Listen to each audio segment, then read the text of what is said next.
All right, Grant.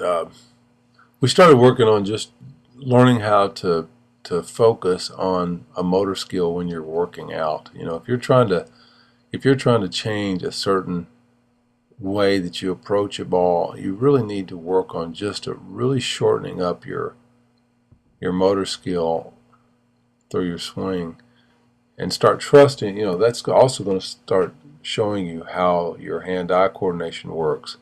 Hand-eye coordination is something that just it happens with experience, and it happens with over reps over and over and over again. And you may think just because you're young you don't have any experience. You've got a lot of experience in a cage hitting, and to be able to retool or really work on your motor skills, you really need to understand you can change your motor skills and what you do, but you've really got to focus.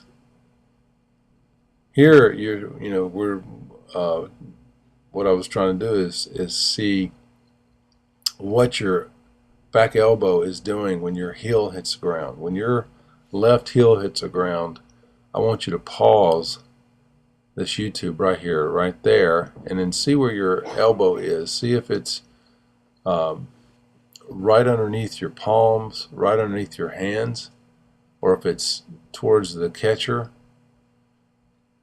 Just you can do this by using YouTube. Now, if your elbow is slightly in front of your hands, that means you have a long swing. When your hands get about right there, where's your elbow typically? On an inside pitch, you want it to be, behind your hands. What I mean by that is towards the catcher.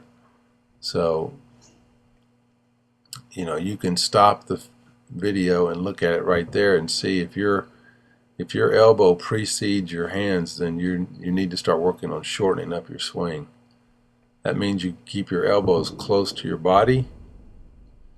When your heel hits the ground, you'll see guys that absolutely pull a ball down the third base line and it stays fair. It's because they're getting backspin, and the bat head's not going around the ball.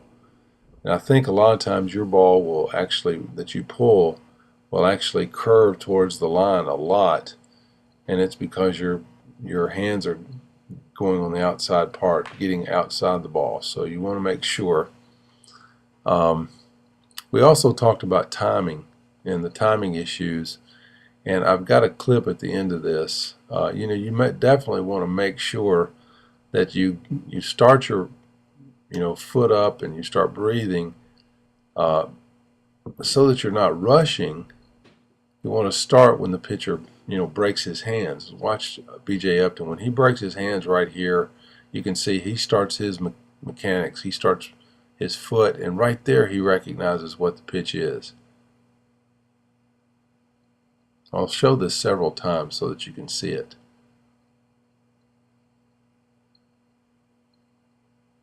Okay, and then I'm going to show it this time where I'm going to stop the ball halfway, and that's where he recognizes it about a third of the way there, and then he crushes it. So anyway, that's what we're doing, what we're working on, and I'll see you next lesson.